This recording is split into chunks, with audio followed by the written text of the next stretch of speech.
Hello, knowing that almost all structural design softwares are built to go against structural collapse because they don't believe the person using the software, and in that they tend to increase most of the parameters of designs.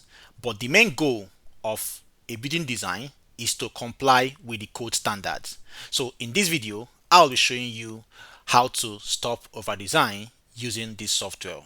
I have seen most people complain about that this software does over design and that kind of stuff, but that is because they tend to use the default settings from the software, not knowing that they are meant to change the settings to what it is on the design code design standard.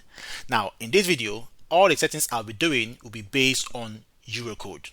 So if you're using any other code, you can still follow the same steps and implement all the standards that is on your design code, either being ACI or Indian standard. So in that course, moving forward now, the first thing again I would do is that these settings is for a non-seismic design structures. Although when your building has a seismic, it has a different settings. Also, you can also verify that from your design code. So for these settings, basically this structure is already designed for based on seismic. But what I would do, since that most of our viewers here are not in seismic region, I'll be showing you these settings based on a building that does not have seismic or earthquake load. So in that course, I will come back to this place now and then remove the earthquake load on this. So I'll come now and say don't use, and I'll say okay. So you can see that I'm using Eurocode all through. So I have now taken off the earthquake load. Now the reason of doing that is because once you apply earthquake load, automatically there are some settings that seismic used to have that will counter any software you are using. So it's going to take it off from the general building design code and then implement the earthquake or seismic standards. Okay, that is fine. So once you have modeled your structure like this, before you can begin your structural analysis and design, you will have to make sure that the software settings or parameters conform to the structural conform to the design codes and standard that you are using. In this case, I am using Eurocode. So I'll be showing you the 7 steps on what to do to avoid over design of your structure. Okay, that is fine. So and we will begin that with the column settings. Now before we do that, if you're new to Ekidel, please consider subscribing, and if you're an old subscriber, consider joining the Ekidel mentorship training. Now we are currently running Ekidel we are currently given discount because we are almost approaching our Ekidel anniversary. That's on the month of April. So currently we are on discounts and up to from now to throughout the month of April. So if you have been wanting to enroll for that, you can use this period to do that. That is fine. So now what I'll do now is now begin to show you the settings. Okay, that's fine. So the first thing we'll do is to show you the settings on what on the column settings. So once you're done modeling your structure like this, then you have to come to the settings. But before then, modeling also can also cause over design if you use excessive sections. For example, beam sections, column sections, and then slab sections.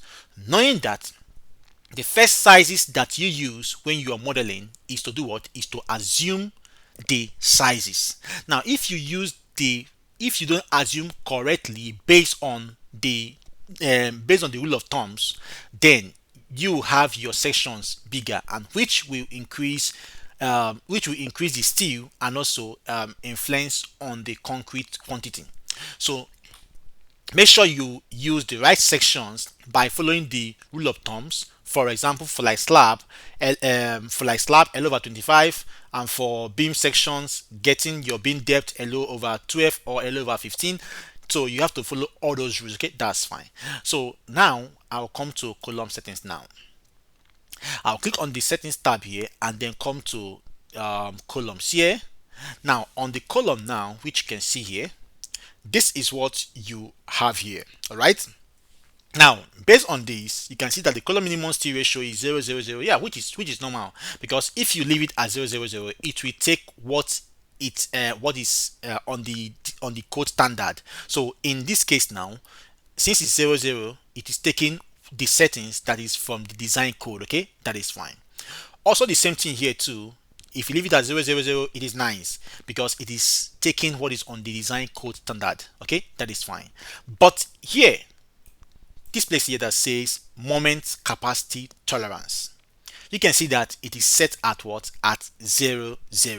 Now, this is not okay because at 000, this leads to what? To non-tolerance. That is what you're trying to say. That, and once it's 000, what can it lead to? It makes your design very stiff, or very strict. And when this happens, it will lead to what? It will lead to slightly over design, and it will require more reinforcement than necessary. So knowing that now, what are you meant to do here?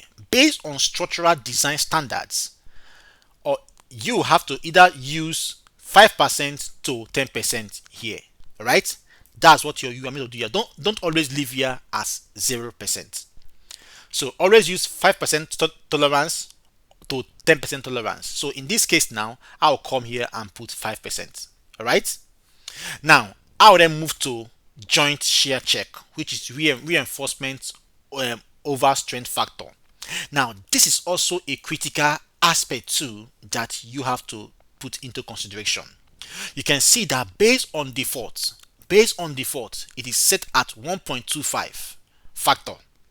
Now most people just leave this way and allow it like this. What does this mean? This means that, so it means that your design is very very what? Conservative, because this is the maximum value. Right, this is the maximum value, and you are meant to play with from 0.87 to 1.25. Now this basically leads to heavy reinforcement. If you leave it at 1.25, it will lead to heavy reinforcement. Now when do you need to leave this at 1.25 based on Eurocode standard? It is only when you are designing for a seismic structure. When your structure has earthquake load, then you leave this as what? At 1.25. But apart from that, you are meant to reduce this to at least 1.0 to 1.1. So in this case, assuming that this is not a seismic structure, you are meant to put here 1.0 to 1.1. So I'll come now and put in 1.0. All right, correct. So reduce this value to 1.0. So once you have done this now, the next thing you have to do is to do what? Click on OK. But make sure, if you are designing for a seismic structure, for a seismic and or earthquake structure, leave here as 1.2 or 1.25. All right. Make sure you don't go below 1.2, and make sure you don't go above 1.25. This is based on Eurocode standard for seismic when it comes to ductility class medium to ductility class high. Okay, that is fine. Now just a run through again. Once you open these column settings, leave here at 0 0 0 0 0. Okay, that is fine. Then come here, change from 0 to 5% or 10%. Okay, that is fine. Then come here and impute your reinforcement over strength factor. Change from 1.25 if it is not a seismic design code. Use either 1.5 to 1.1%. All right. Then, if you are designing for a seismic code based on Eurocode, use 1.2 to 1.25. Okay, that is fine. So once you've done this now, we will now come and do what? Click on what? OK. Now come now and click on what? OK here. So what it means now is that I have modified for the column. Okay, now you can see that it is not trying to do what? Save. Okay, to not update what you have done so far. So the next thing now we now move to is to do what? Is to now move to the next settings. Okay, settings. Okay, that is fine. Now before we move to the next part, note that this particular area here, which is for the column, where we did reinforcement over strength, this area here, that it was 1.25. What most people don't know is that when you leave your value there as 1.25 and don't reduce it to 1.0 or 1.1 for a non-seismic structure, that 1.25 will increase your steel reinforcement to 15 to 30%. Additional steel will be added, which is unnecessary. You understand? So make sure you alter this. If you're using Eurocode, you alter it to 1.0 or 1.25 for a non-seismic structure. Why for a seismic structure you use 1.2 to 1.25? Okay, that is fine. Okay, thank you. Let's now go to the next. Now, the next settings now that is very, very important for you that you should consider when performing or using this software to perform your design or any software at all is to consider your stiffness factor for your beams, columns, and slab. Most softwares uses 1 as a default for stiffness factor, and when they use the value 1 for stiffness factor, it makes your beams, your columns, your slab, your shear walls to be very, very stiff. And when it is stiff, it tends to do what cause over design. So like I said again, what most softwares do is to um, add some values to the code standards to make it higher a bit, just to avoid structural collapse, because they don't believe the person using the software, and that is why they used to give room for you to change it. So right now, let's go and modify, or let me go and show you how to modify your stiffness factor based on Eurocode before running your structural analysis and design after you're done with your modeling. So in that case now, we dive into the structural analysis tab here, and from this place, we will then dive into this place here. Now, once you come here now, then I'll also explain this area for you too. This area too can cause over design when it comes to concrete grade. Okay, that is fine. So now once you come here, the first thing to do is to come to this place that says model option. Now on model option, you can see that there is a room for default. All right, default values. Okay, that is fine. So basically, if you look at in your own case, although I've already modified most of the things here, and it might be showing what I've already modified, not how it was before. But in your own case, if you check, most times it always appears none. Alright, so when you see none here, make sure you come here and choose reduce by 25%. This is a structural design standard, what most engineers use. Right, so you reduce by 25%. Then once you've done that, you then come here, this place that says materials, and say, okay, even well, before I come here, let me dive to this slab tab here, slab model. Now on this slab model here, I've already modified most of the things here, but you can see how my own is appearing here. In this your area, I think here you will like normally see 1000 here as the maximum. All right, change it to 500. All right, 500 is the lowest you can use, and 1000 is the maximum. It's not best to use 1000. Change to 500 by 500. All right, then once you've done that, this place I've already modified here. All right, in your own, I don't know what it was there before, but use this 0.5 as a slab stiffness coefficient for this area here, and for here 0.3. All right, then leave everything here as they are. You then move to settings. Now on these settings here, on these settings, in your own case, if you check your own, you might first of all make sure you turn this sparse solver. Most people tend to turn it off, but this helps a lot because it helps to correct some kind of modeling issue that you did. You understand? So make sure you set this up. Okay, then in this case now, you can see here that says 0.001. All right, 0.001. You need to modify this from what it is here from 0.0001 to 0.2 and 0.3. All right. Now you need to modify this value 0.001, which is the total drift, to 0.002 and 0.003. This is the best Eurocode practice based on this. All right.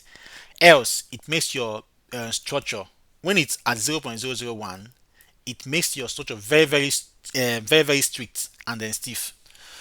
So once you have changed this now, check in your own case here if this place is set by 5%. Make sure it's 5%, right? Then we move now to back to this place that says model, and then I'll now come to what this material settings here. So I will then come now and then click on material settings. So sorry, materials and section stiffness. Now on this place now, you can see that everything here is set on 11111 as their stiffness factors and all that. Now note, if you are designing for seismic, make sure you don't follow these settings I am doing here. It is only when you're designing for a non-earthquake structure, all right, you can well, I'll just tell you, if you're doing for seismic, what to use, because this place is very strict. All right, if you make any mistake here and then you get everything wrong. So for a non-seismic structure, you can see that the software gave you 1.0, 1.0 and everything. All right. Now this is not the code standard based on EU. All right, Eurocode, which we are using.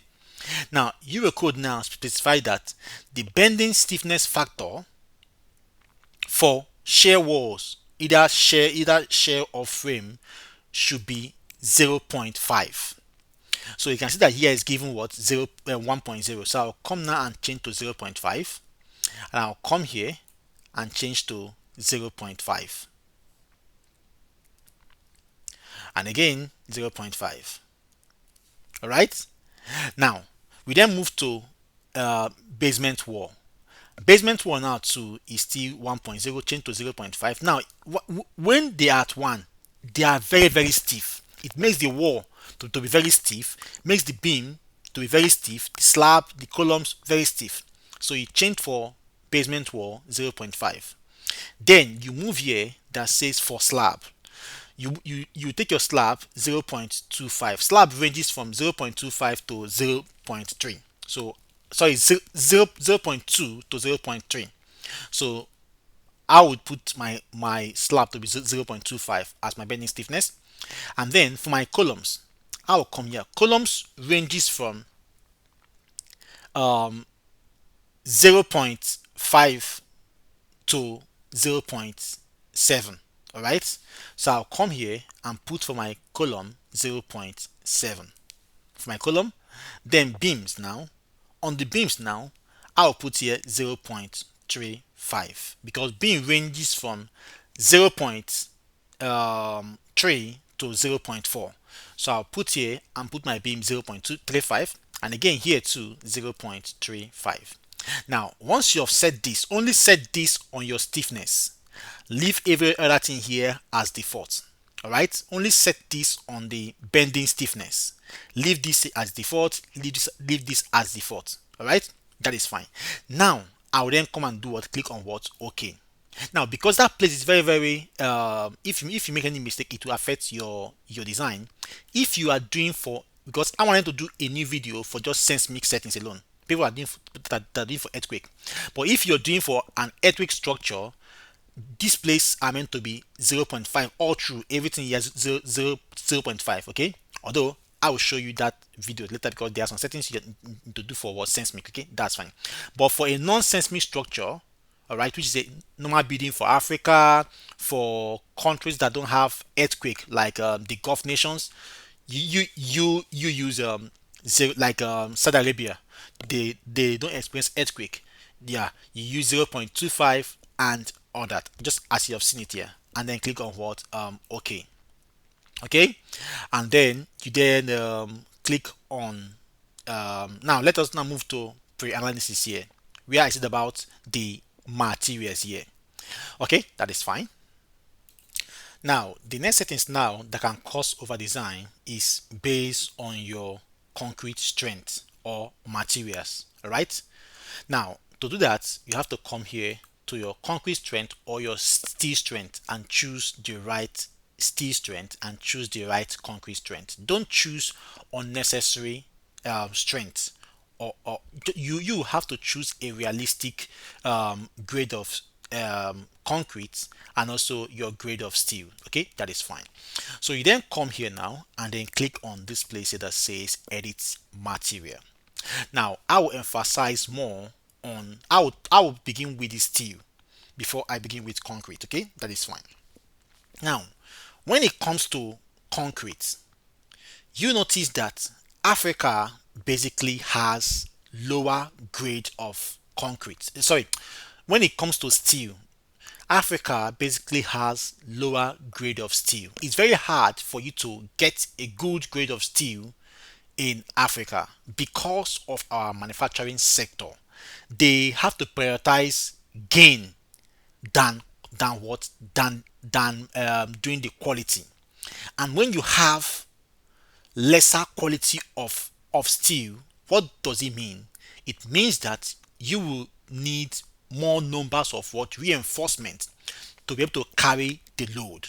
So for example, a steel grade that is having 500 will it will require lesser number of reinforcement compared to a steel grade that is carrying 410, or let me say 400.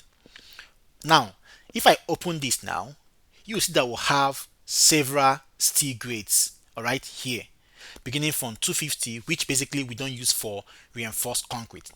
Reinforced concrete starts from 410, all right, which is the type 2, and then 460, and then 500 and above. All right, right, depending on the structure. But at maximum, 500 people uses. Although you can still use this, but for some serious designs. All right. Now, basically, outside Africa, the normal grade of steel, Western countries, Europe, America, the Gulf nations uses is 500. That is because this is the required strength of steel for reinforced concrete design. But because of manufacturing industries knowing that most companies might not meet up to these standards, there is room for lower grades, right? Up to 250, but based on reinforced concrete up to 410. Now in Africa, we use 410 for our structural designs. Most times 460 for some clients that can afford 460, grade 460. But even if you use 410 or 460, you notice that even the available material at site, sorry, at the market is not up to even 460. So what happens? That makes engineers to go below and use 410. Now, if you have a beam span of, let me say, 7 meters beam, yes, you have a beam span of 7 meters beam, which can take a depth of 550 or 600 maximum. All right. And then an engineer in, let me say, US and in Africa are meant to design that beam using the actual grade of steel available at the market for them. Now, what does it mean? It means that the engineer in Africa will use 410 because that is the available grade of steel which is available in the market, right, to do his or her design. And the engineer in US will use 500 grade of steel which is available in his or her own market. All right. Now, after the whole answer design of that 7-meter beam, yes, they might have the same depth based on the rule of thumbs. All right, based on the beam rule of thumbs, which is L over 12 or L over 1/5. All right.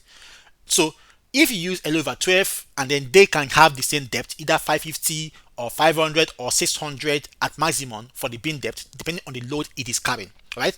Now, but when it comes to the reinforcement, because the strength of the materials are not the same. Although when it comes to that concrete, the grade of concrete can also depend, can also influence the depth of the beam. Okay, right? But let me assume that they are using the same grade of concrete. But when it comes to like steel now, because of the market issue, right?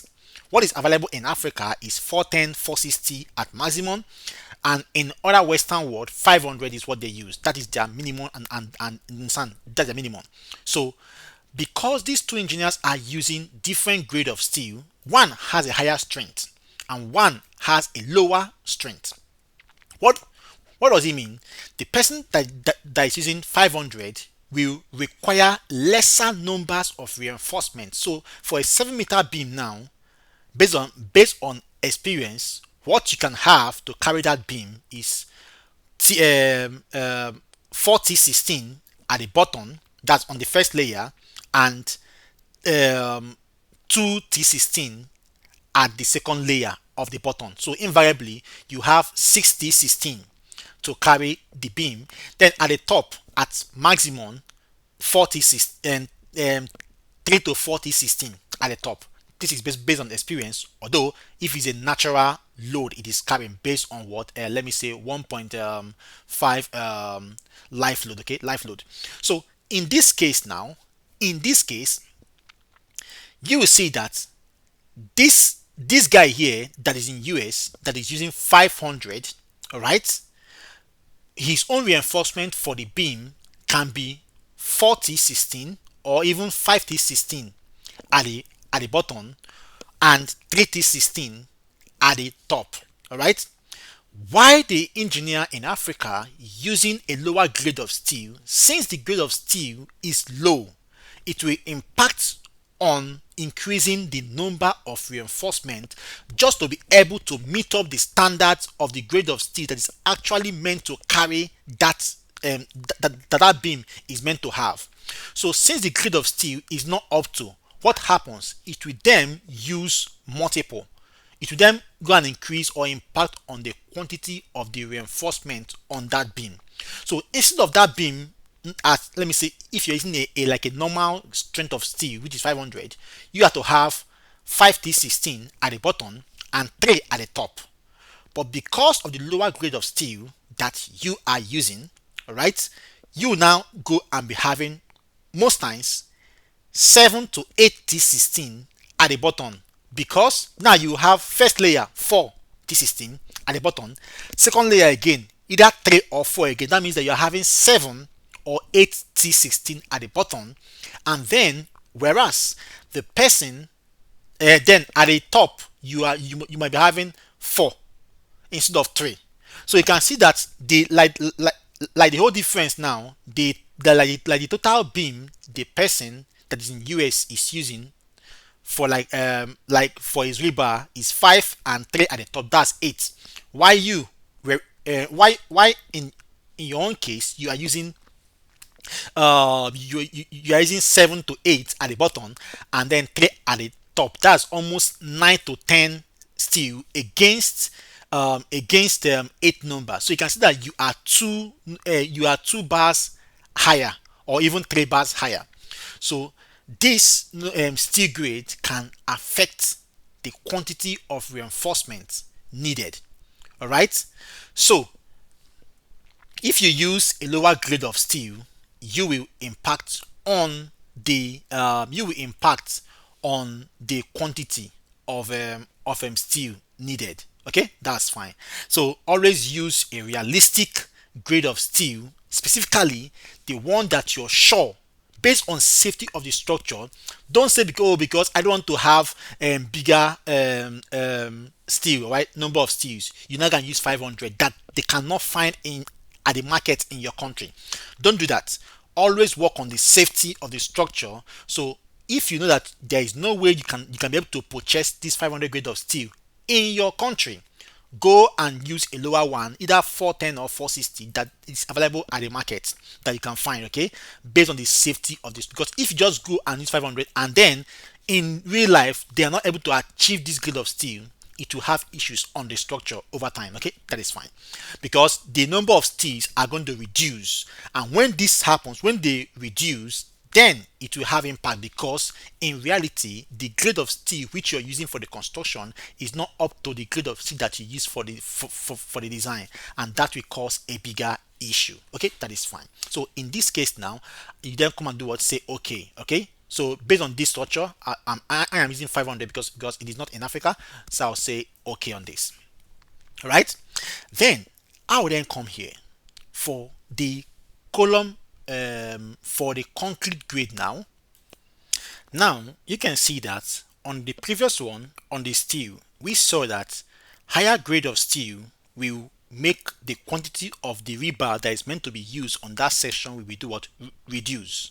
So in all consents, higher grade of steel reduces the numbers of reinforcement needed, but lower grade of steel increases the quantity or number of reinforcement that is meant to do what?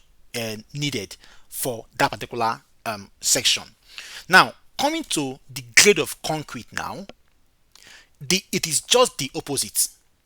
Higher grade of concrete will do what? We cause over design. We like impact on the steel, because a higher grade of concrete increases the forces on that particular concrete section, and when the forces has increased, then it will require more steel, because when you use a higher grade of concrete on a concrete section, for example beam, that beam becomes more stiff. All right, becomes more stiffer, and when it's stiffer, it attracts more forces onto itself, and when more forces is there, it will now increase the quantity of steel needed. So higher grade of concrete increases, causes over design. So when you are choosing your grade of concrete, there are two things based on the code standards that makes you choose your grade of concrete. One is the type of the structure you are designing for. Two is the exposure class. Where the structure is to be constructed, which is the exposure. For example, if it is within the shoreline of the ocean, between the like the shore region, you will likely intend to use a higher class of concrete, right, based on the design code exposure class. But for a normal calm environment, all right, don't use unnecessary higher grade of concrete, maybe because you say, oh, no worry, I want this thing to be very very, very strong. You are indirectly causing over design, because it will also impact on the steel. All right, so make sure you use the right grade of concrete for the right exposure and for the right structure. Now in this case now, if it is for a high-rise building, it is tense that you are meant to use a higher grade of concrete. That is why I say that based on design code and standards, for every design code, what influences you to like choose your grade of concrete is one, the exposure class of the structure. Two, the type of the structure. Type of the structure in the sense that knowing that buildings or structures are classified into different classes or types, as we have low rise building, we have middle rise, and then we have high rise building. All right, so based on these classes now, it will also impact on your concrete grade. Okay, that's fine. So for a normal, so you have to choose the right concrete grade. It is not necessary that you have to choose concrete grade, the same concrete grade for everything. For example, column, slab, and all that. Right, there are some structures that will require you to choose a higher grade of concrete for column and for shear wall, which are the vertical members. Why for slab and beam, which are the horizontal members, can use a different grade of what? Concrete. All right, so don't always come here. Once you choose one, for example, let me say because of the structure, and you want to use grade 40 for this, you now come and choose here and say do this for all and do this. No.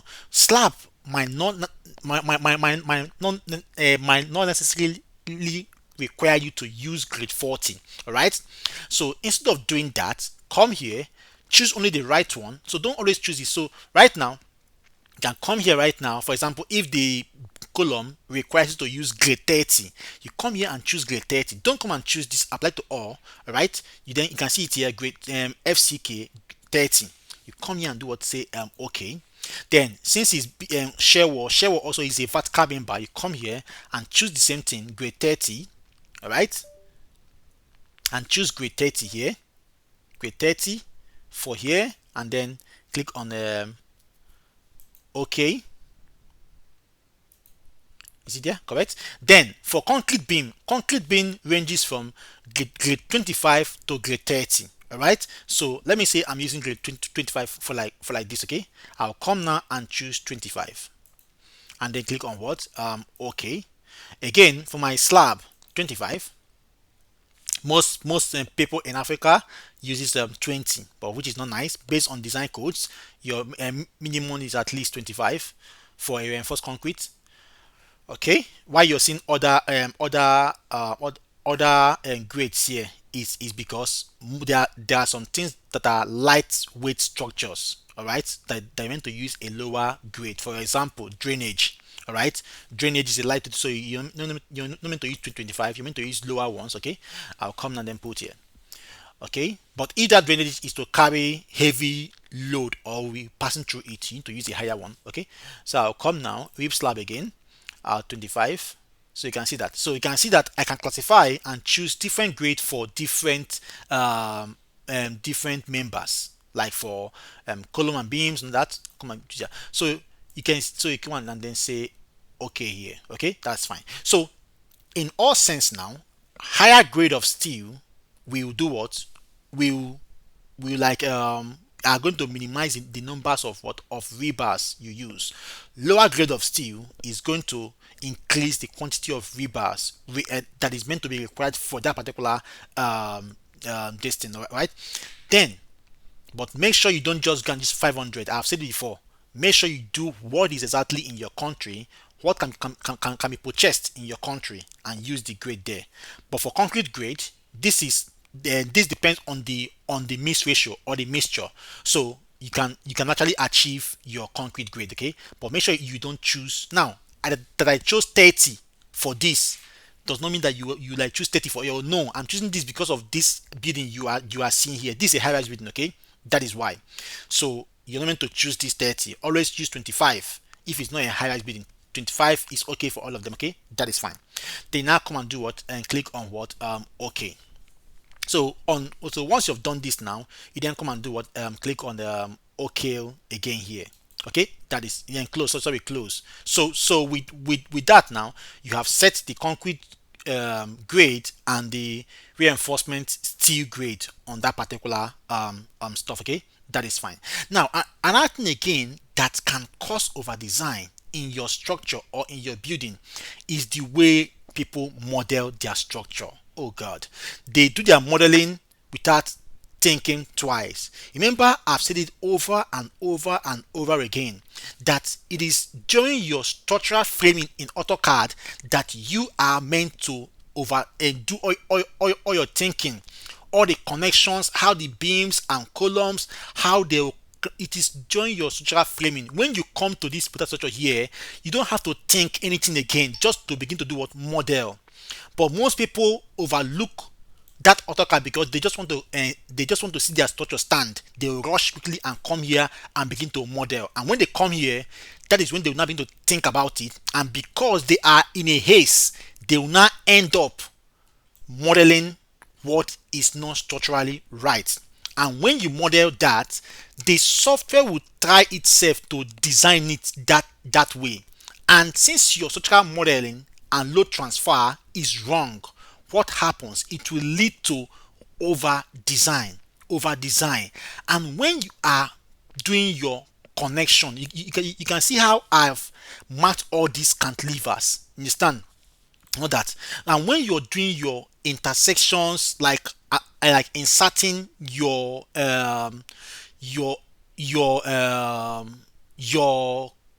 beams. All right, make sure that you look critically. Let me open the plan. You look critically at the intersection point. All right, most times you want to insert your your beam, you won't see the word that will say axis insertion. All right, if you don't see that and you just go and click ahead, it means that that beam is not connecting directly at the center of the column. Maybe this beam might be connecting somewhere here, and if you don't look that very well and you leave it that way, the software will design it that way. You understand? So, but you can come here and rectify that by using this. All right, clicking on this and then saying okay. That's to fix any unusual bending of your axis. But if you have an axis that is bent, for example, you can see on here, this axis now tends to, like, this is how it's meant to be, because this is not a regular structure. So if you have that, don't do that. But if you have a normal structure that don't require you having an inclined axis, all right, you do that and then correct all unusual axis. Okay, that is not right. Okay, that's fine. Then one thing that came to my mind about for overdesign just now, I just forget. Oh god, I've forgotten right now. Correct. Now I don't know if this would be a different video altogether. Yeah, because this is already 40 minutes. Is when you have a typical structure. When you have a typical structure, and then since if from story 1, so if from story 2 and from to story 10 are typical, there is something you have to do on this software for it to know that this thing is typical. And since they are typical, they have the same geometry, the same loading, everything the same. That means that even their structural properties, like the reinforcement and size of beams and all that are meant to be the same. But most times you like see that in this software, even if these stories are like typical, you will see that this story, let me say story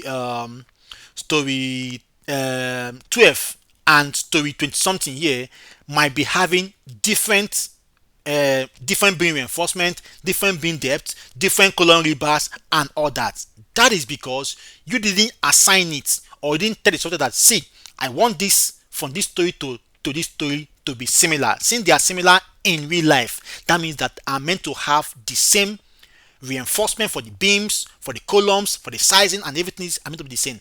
If you don't assign that on the software will like design it as a separate structure.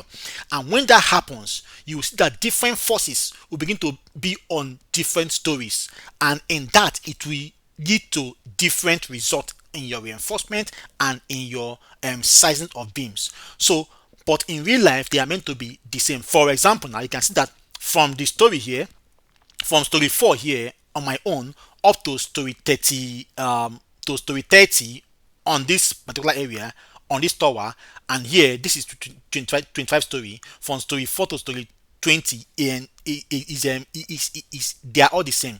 That means that I am meant to have, and they have the same loading, then I am meant to have I'm meant to have equal results for my beams, for the column sizing, from this story down to the last floor. All right, unless I want to have smaller members of columns on my on my upper structure.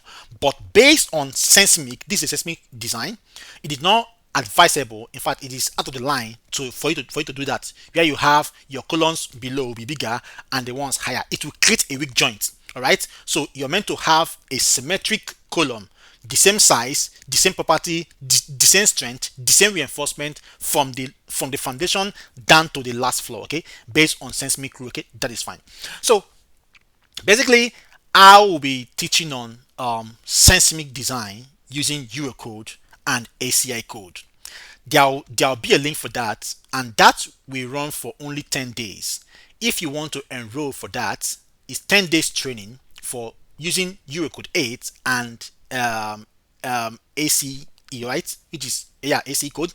Now, if you want to enroll for that, then you can use the link below, and then and join that just seismic design, not our mentorship, seismic design alone, right? Which I'll be training on that. Okay, that is fine. Now, I think there's something I just forgot. Yeah, but it's just coming to my mind. But maybe if I don't remember next on my next video, if I record that, I'll then do that. But these are the most essential ones that you are meant to put into consideration for your excessive designs. Okay, that is fine. So see you on my next video where I'll be teaching more on other things. Bye for now, and then see you. Goodbye then. Yeah.